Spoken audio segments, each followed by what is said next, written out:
नमस्कार, एएनवी न्यूज देख रहे हैं आप। मैं हूं आपके साथ सुनील सिंह पौरुष। बढ़ेंगे खबरों में आगे। धारचूला में आम आदमी पार्टी के कुमाऊं प्रभारी जितेंद्र फुलहारा ने कार्यकर्ताओं की एक बैठक ली। उन्होंने इस दौरान कार्यकर्ताओं में जोश भरने के साथ ही कार्यकर्ताओं को एकजुट रहने को भी कहा है और साथ ही कहा कि 2022 का विधानसभा चुनाव अवश्य हम जीतेंगे। वहीं बीजेपी और कांग्रेस पर निशाना साधते हुए फुलहारा ने कहा है कि पर्वतीय प्रदेश की आम जनता बीजेपी और कांग्रेस की नीतियों से त्रस्त है। प्रदेश में विकास कार्य ठप हैं और दोनों पार्टियों से लोगों का भरोसा टूट चुका है। उन्होंने कहा कि आम आदमी पार्टी प्रदेश में विकास के नाम पर चुनाव लड़ रही है।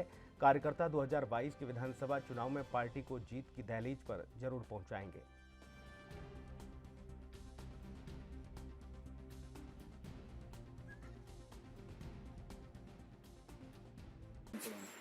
देखिए, आम आदमी पार्टी उत्तराखंड में 70 की 70 सीटों में चुनाव लड़ रही है और हम यहाँ की जनता को ये बोलना चाहते हैं कि पिछले 20 वर्षों से यहाँ पर केवल भाजपा और कांग्रेस ने जो राज किया है वो पूरे प्रदेश को लूट चुके हैं। अब समय आ गया है कि एक ईमानदार सरकार यहाँ पर बनाई जाए और जिस तरह से दिल्ली में विकास का एक मॉडल बना है, दिल्ली मॉडल, उसी तरीके से उत्तराखंड में भी एक देवभूमि मॉडल बनाया जाएगा। तो हम इसी तरह से जनता के बीच में इस चीज़ को लेके जा रहे हैं और जितना भी भ्रष्टाचार यहाँ की सरकारों ने अभी तक किया है उसको उजागर कर रहे हैं, जनता के बीच में बता रहे हैं और जनता का भी बहुत अच्छा रिस्पांस हमें प्राप्त हो रहा है। जनता जुड़ रही है और वो चाहती है कि इस बार आम आदमी पार्टी की सरकार उत्तराखंड में बने और यहाँ से, ना कि यहाँ से धारचूला विधानसभा से, बल्कि प्रत्येक विधानसभा से। उत्तराखंड के हरिद्वार में 2021 में कुंभ महापर्व की तैयारियों से खफा साधु संतों ने अब कुंभ मेले के बहिष्कार की धमकी दे दी है। संतों ने कहा है कि कुंभ मेला शुरू होने में बहुत कम वक्त बचा है, मगर अभी तक कुंभ की व्यवस्थाएं पूरी नहीं हो पाई हैं। संतों ने कहा कि न तो घाट तैयार हैं, न ही सड़कें तैयार हैं, बल्कि पूरा शहर खोदा हुआ पड़ा है। जब अभी से शहर भारी जाम से जूझ रहा है तो कुंभ की भीड़ को कैसे संभाला जा सकेगा। संतों ने केंद्र सरकार से भी एक प्रतिनिधि भेजकर कुंभ की व्यवस्थाओं का निरीक्षण करने की मांग की है। संत समाज मिलकर इस मेले का आयोजन करने की तैयारी में लगा हुआ है। अभी पीछे प्रधानमंत्री जी का बयान आया था कि मेले को बहुत ही सौहार्द और बहुत सुंदर ढंग से मनाया जाएगा। आज धरा पर आकर वह कम से कम अपने केंद्रीय एक दल को भेजकर इस मेले की स्थिति का जायजा लें। मैं यह मांग करता हूं कि यदि वो मेले को अपना पूरा स्पष्टीकरण और ये सामने समक्ष नहीं रखते हैं तो इसको मेले का पूर्ण रूप से। कुंभ मेले को लेकर मेला नियंत्रण भवन में गढ़वाल कमिश्नर रविनाथ रमन ने एक समीक्षा बैठक की और बैठक में कुंभ मेला अधिकारी दीपक रावत के साथ ही हरिद्वार जिलाधिकारी सी रविशंकर और कुंभ मेला एसएसपी जन्मजय खंडूरी समेत कई अधिकारी मौजूद रहे। गढ़वाल कमिश्नर ने कुंभ मेले में हो रहे तमाम कार्यों को समय से पूरा करने के अधिकारियों को कड़े दिशा निर्देश जारी किए। गढ़वाल कमिश्नर रविनाथ रमन का कहना है कि बैठक का मुख्य उद्देश्य था कि जितने भी कुंभ मेले में स्थायी कार्य होने हैं उनमें से करीब 80 का काम जो है 15 दिसंबर तक खत्म होना चाहिए। बाकी 20% कोरोना महामारी के चलते थोड़ा धीरे चल रहा है। उन्होंने कहा है कि अधिकारियों ने दावा करते हुए कहा है कि सभी कामों को 31 दिसंबर तक पूर्ण रूप से कर लिया जाएगा। आपको ये बता दें कि कुंभ मेले में काम की रफ्तार पर साधु संतों ने नाराजगी जाहिर की है। साधु संतों ने धमकी देते हुए कहा है कि कुंभ मेले में अभी तक जरूरी काम पूरे नहीं हो पाए हैं और इस वजह से कुंभ मेले का बहिष्कार करेंगे। उसके बाद इस बैठक में कड़े दिशा निर्देश अधिकारियों को दिए गए। देखिए, मेनली आज का जो ये कुंभ मेले की बैठक का पर्पस था, एक तो जो स्थाई वर्क्स है, एक तो उसका रिव्यू था। स्थाई वर्क्स अभी लगभग सब हमारे उस पर ऑन शेड्यूल है। जो अधिकांश जो हमारे 80% वर्क्स है 15 दिसंबर तक समाप्त हो जाएंगे, कंप्लीट हो जाएंगे और बाकी कुछ वर्क्स हमारे 20% वर्क्स हैं। ये थोड़ा सा स्पिल ओवर हो रहा है फॉर वेरियस रीजंस, क्योंकि इस बार कोरोना वायरस की वजह से काफ़ी दिक्कतें रही हैं, लेकिन उसके बावजूद विभागों ने बहुत अच्छा काम किया है। तो 31 दिसंबर तक हमारे लगभग सारे काम पूर्ण हो जाएंगे, सिवाय एक जो मैप। बीजेपी के राष्ट्रीय अध्यक्ष जेपी नड्डा अब 4 दिसंबर को उत्तराखंड के दौरे पर आएंगे। भाजपा के राष्ट्रीय महामंत्री और पार्टी मामलों के जानकार उत्तराखंड प्रभारी दुष्यंत कुमार गौतम ने यहां पर संवाददाताओं को नड्डा के कार्यक्रम में हुए बदलाव के बारे में जानकारी देते हुए बताया कि राज्य का उनका दौरा अब 5 दिसंबर की जगह 4 दिसंबर से शुरू होगा। उन्होंने बताया कि अगले 4 दिवसीय दौरे के पहले दिन आपको बता दें कि 4 दिसंबर को नड्डा हरिद्वार में साधु संतों के साथ बैठक करेंगे और उसके बाद 5 दिसंबर को देहरादून आएंगे।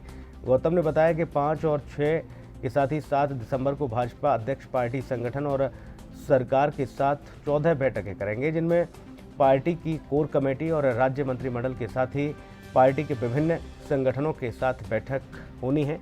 उन्होंने बताया कि इसके अलावा नड्डा देहरादून जिले में भी एक बूथ पर भी जाएंगे, जहां पर बूथ स्तरीय कार्यकर्ताओं से मिलेंगे और इसके अतिरिक्त एक प्रबुद्ध सम्मेलन को भी संबोधित किया जाएगा। यानी कि पूरी तरह से 2022 की तैयारी में है भारतीय जनता पार्टी। बूथ स्तर पर कार्यकर्ताओं में जान फूंकने का काम किया जाएगा।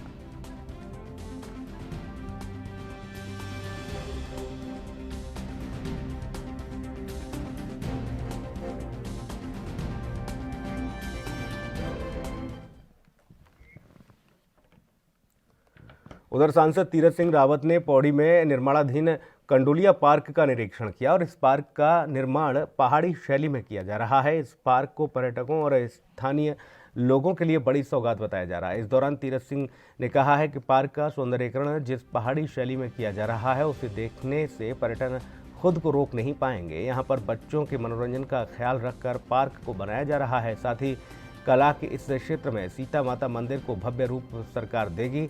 तीरथ सिंह रावत ने पत्रकार वार्ता के दौरान सरकार की उपलब्धियों का भी जिक्र किया।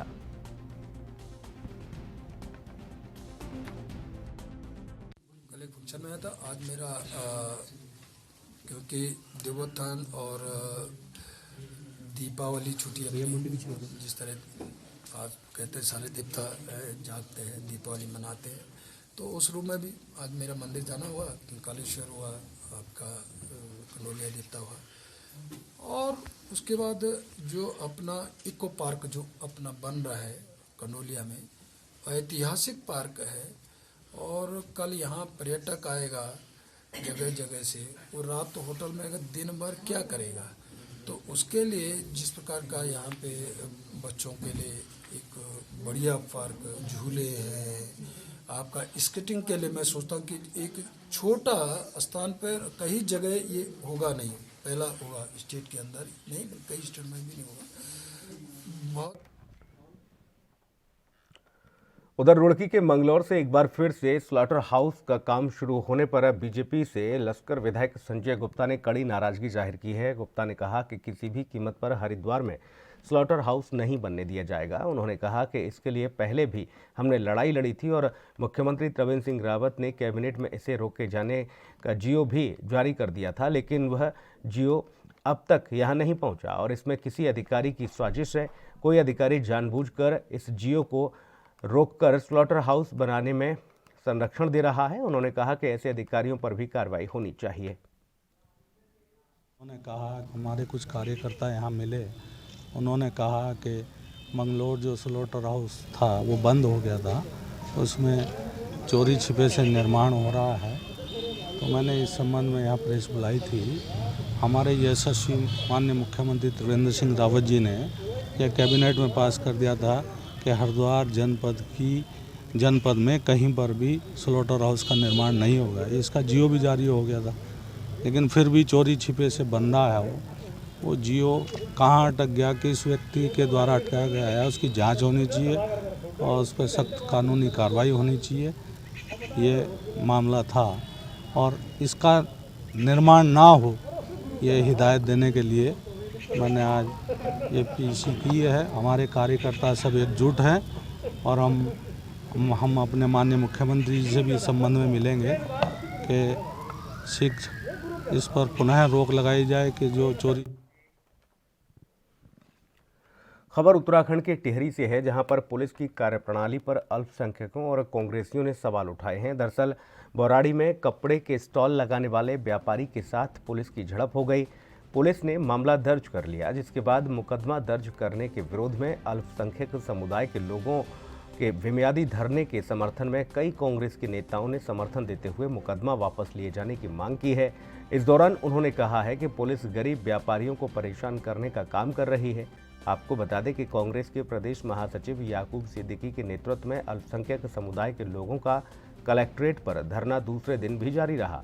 याकूब सिद्दीकी ने धरना तब तक जारी रखने का ऐलान किया है जब तक मुकदमा वापस और दोषी पुलिसकर्मियों के खिलाफ जांच करके कार्रवाई नहीं की जाती।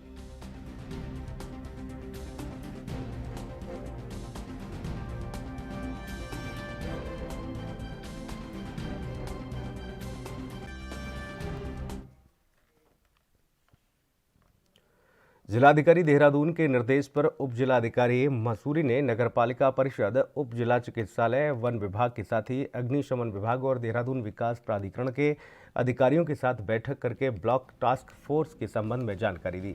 उन्होंने बताया कि block task force corona vaccine के आमजन तक पहुंचाने के लिए गठित किया गया है, जो कि तय करेगा कि आमजन तक किस प्रकार कोरोना वैक्सीन का वितरण किया जा सके और किस प्रकार से आम लोगों को इससे लाभ मिल सके। उन्होंने बताया कि ये वैक्सीन शीघ्र ही उपलब्ध हो जाएगी और इसे आम लोगों तक पहुंचाया जाएगा।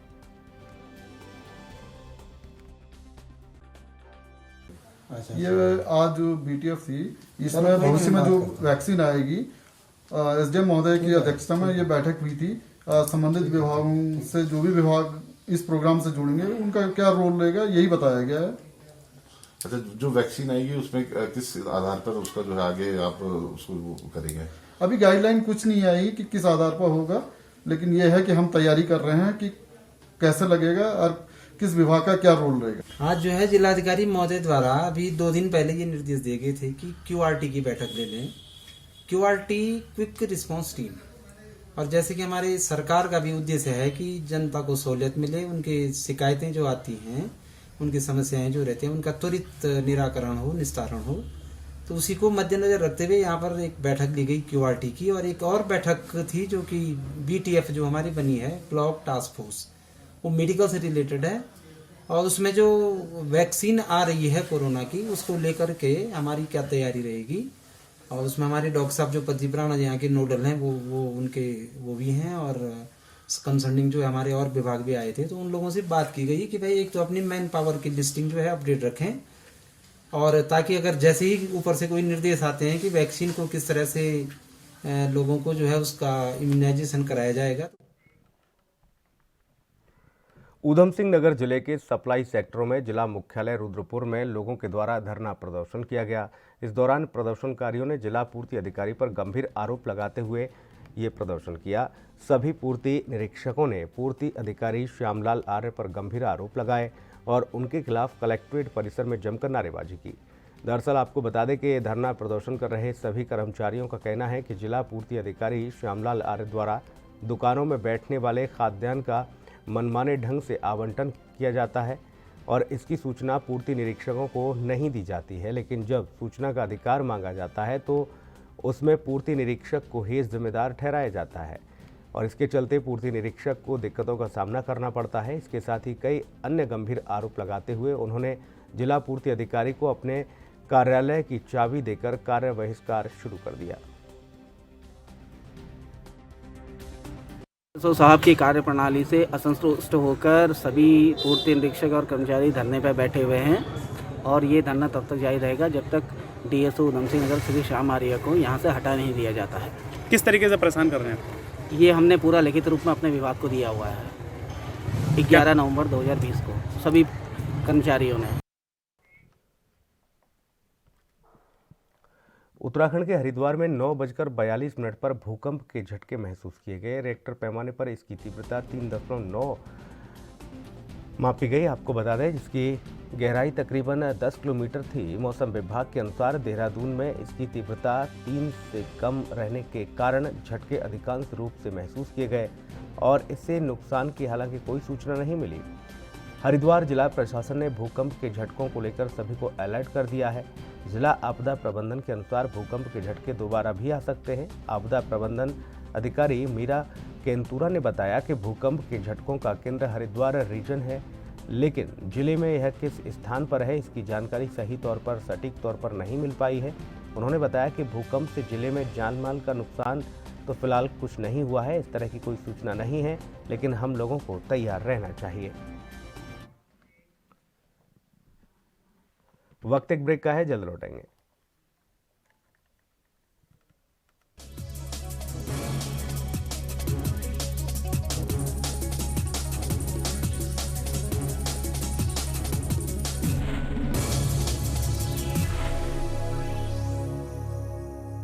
क्या आप दुबले पतले कमजोर हैं, आपकी सेहत नहीं बनती? भूख कम लगती है, वजन नहीं बढ़ता? दरअसल मेन बात खाना पीना खाना नहीं है, मेन बात है खाया पिया लगना। और अगर खाया पिया लगेगा ही नहीं तो सेहत बनेगी कैसे?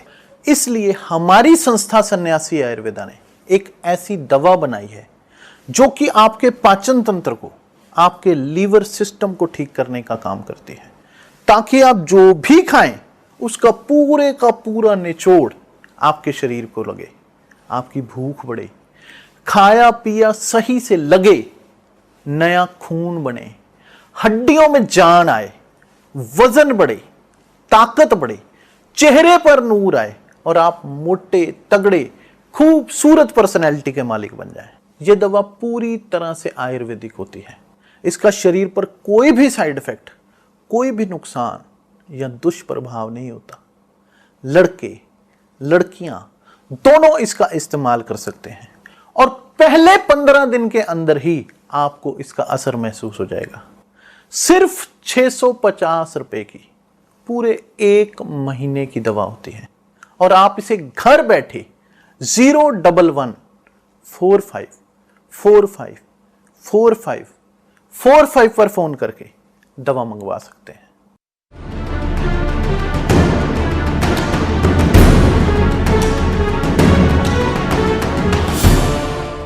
एक निजी यूनिवर्सिटी का काला सच, BTech, MTech, BBA, engineer teacher बनाने का काला खेल। 5000 बच्चे हो चुके हैं शिकार। 300 से ज्यादा कर्मचारी मिलकर दे रहे हैं अंजाम। नेपाल से लेकर रवांडा, अफगानिस्तान से लेकर केन्या, हर जगह मौजूद यूनिवर्सिटी के दलाल कैसे देते हैं अपने कारनामों को अंजाम।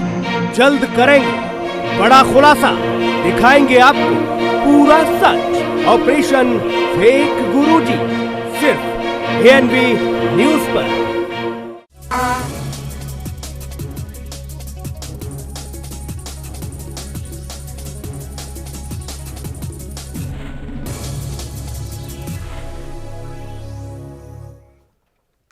ब्रेक के बाद स्वागत है आपका। बढ़ेंगे खबरों में आगे। मंगलवार सुबह 9:41 पर रुड़की और उसके आसपास के क्षेत्रों में भूकंप के तेज झटके महसूस किए गए। भूकंप के झटके महसूस होने पर आनन फानन में लोग अपने घरों से बाहर निकल गए, सड़कों और खुले मैदान पर आ गए। तो वहीं आईआईटी रुड़की के भूकंप विभाग के वैज्ञानिकों ने भूकंप का केंद्र हरिद्वार से लगभग 25 किलोमीटर की दूरी पर स्थित डोईवाला को बताया। वैज्ञानिक मुकुट लाल शर्मा ने बताया कि भूकंप की तीव्रता 3.9 थी। ये इतनी ज़्यादा तेज नहीं थी। फिलहाल किसी की जान माल का नुकसान नहीं है।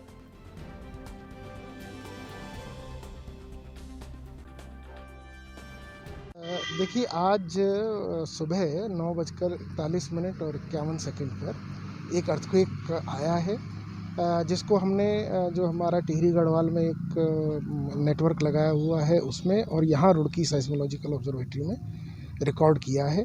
इसके मुताबिक ये अर्थक्वेक हरिद्वार से करीब 25 किलोमीटर नॉर्थ वेस्ट में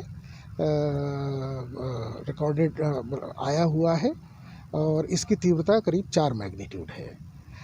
इसकी डेप्थ थोड़ी सी ज़्यादा है, 40 किलोमीटर है। इस डेप्थ की वजह से मुझे नहीं लगता है कि कोई जान माल की हानि हुई होगी या कोई, क्योंकि रिपोर्ट भी नहीं हुई है। लेकिन ये काफ़ी बड़े क्षेत्र में महसूस किया गया है, जिसमें देहरादून, रुड़की, हरिद्वार, सहारनपुर, लक्सर जो लोकल एरिया है वहाँ इसको महसूस किया गया है। लेकिन जान माल की हानि मुझे नहीं लगता कि इससे कुछ हुई।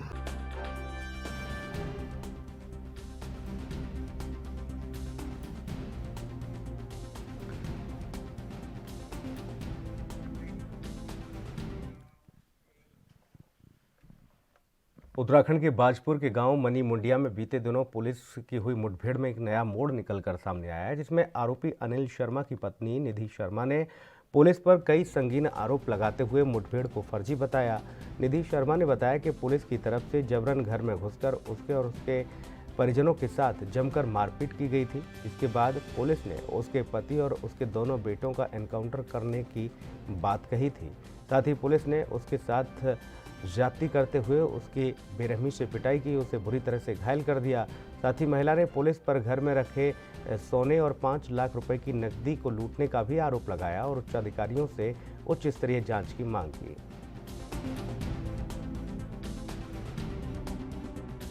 पुलिस कोई भी नहीं थी, खाली कुछ पुलिस वाले ही थे और जो कोतवाल हैं यहाँ के सर्विस परिवार वो थे। उन्होंने मेरे साथ इतनी बदतमीजी से सलूक करा कि जैसे ही वो लोग घर में आए, मेरे ससुर, मैं, मेरे हस्बैंड, मेरे बच्चे, हम सब लोग थे और आते ही हम लोगों पे मारा पीटी शुरू कर दी उन्होंने। हम लोग को यही नहीं समझ में आ रहा कि वो हम लोग साथ कर क्या रहे हैं, हम लोग की गलती क्या है।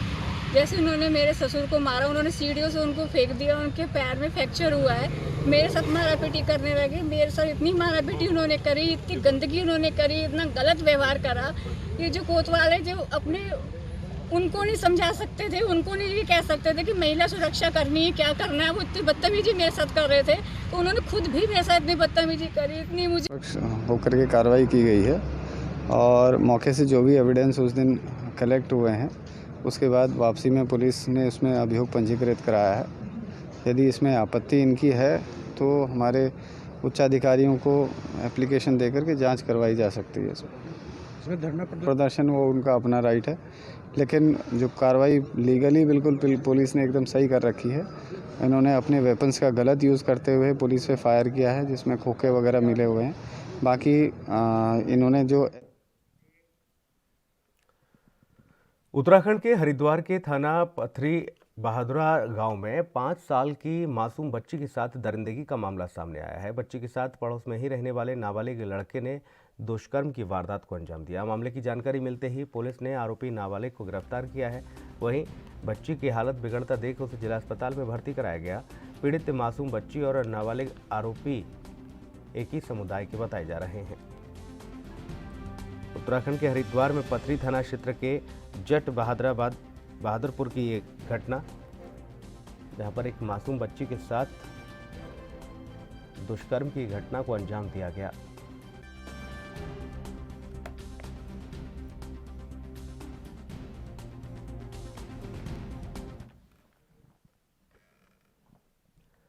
हरिद्वार के लक्सर रोड ग्राम धनपुर में नेशनल हाईवे 58 की ओर से बनाए जा रहे नाले के निर्माण में घटिया सामग्री का इस्तेमाल हो रहा है। नाला अभी प्रयोग में भी नहीं लाया गया और उसके पहले ही बड़ी बड़ी दरारें इसमें पड़ गई हैं। निर्माण कार्य की गुणवत्ता जांचने के लिए कोई भी संबंधित विभाग का अधिकारी मौके पर नहीं पहुंचता है।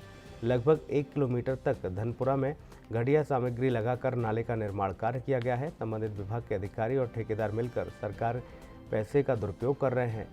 एनवी न्यूज़ की टीम ने घटिया निर्माण की खबर को प्रमुखता से दिखाया है, लेकिन संबंधित विभाग के आला अधिकारियों के कानों पर अभी तक जू नहीं रेंगा है।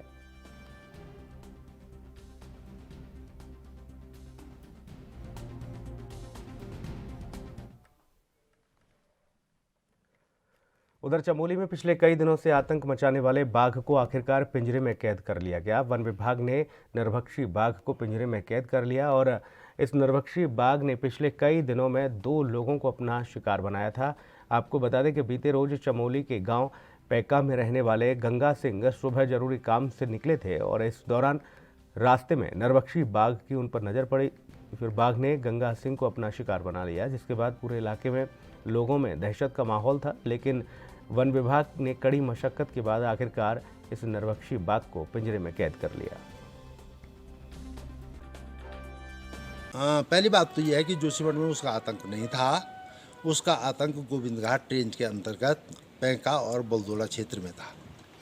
तो उसने सबसे पहले एक नेपाली मजदूर को मारा है और उसके बाद वो बाघ हो या गुलदार हो अभी ढंग से मैंने पहचाना नहीं, क्योंकि मैं इस समय महिला हॉस्पिटल में हूँ, जहाँ इस बाघ द्वारा पैंका के श्री गंगा सिंह को जो है मार दिया गया है और उनके पोस्टमार्टम में हूँ। मेरे स्टाफ ने, जो गोविंद घाट का स्टाफ है, इन्होंने बड़ी मशक्कत के साथ और पैंका गांव के कुछ लोगों के सहयोग से इस बाघ को आज सवेरे 10:10 पर पिंजरे में डाला है और इस समय वो पिंजरे के अंदर है और इसको जो है चारों तरफ से बंद कर दिया जा रहा है। किस तरह से देखते हैं? लगभग 4:30 का समय था PM, और उस समय जब मैं मौके पर पहुंचा, क्योंकि मैं दूर था मैं अपनी रेंज के अंतर्गत, मेरी range Joshimath range Nanda Devi national park है और वो गोविंद घाट रेंज का मामला था और मुझे पता नहीं था, मैं फील्ड में था, थैंग जैसे गांव में था जहां से 20 किलोमीटर पैदल आना जाना होता है। तो 11 से 12 बजे के बीच मुझे सूचना मिली और उसके बाद में वहां से 20 किलोमीटर पैदल चलने के बाद और 7 किलोमीटर गाड़ी में आने के बाद मौके पर पहुंचा। मौके पर पहुंचते ही जो है मैंने कार्रवाई शुरू की। मृतक के जो भी डॉक्यूमेंट्स बनाने होते हैं वन विभाग को वो बनाए। उस समय मैं कार्रवाई कर ही रहा था स्पॉट पे जहाँ पर उसने मृतक को मारा हुआ था। तब तक उसने पीछे से मेरे ऊपर छलांग लगाने की कोशिश की। वो मात्र मुझसे 3 मीटर की दूरी पे था। इसके बाद बड़ी मुश्किल से लोगों को आवाज़ें आई, आवाज़ें लोगों की बंद हो गई थी और वो आवाज़। इस बुलेटिन में इतना ही। नमस्कार।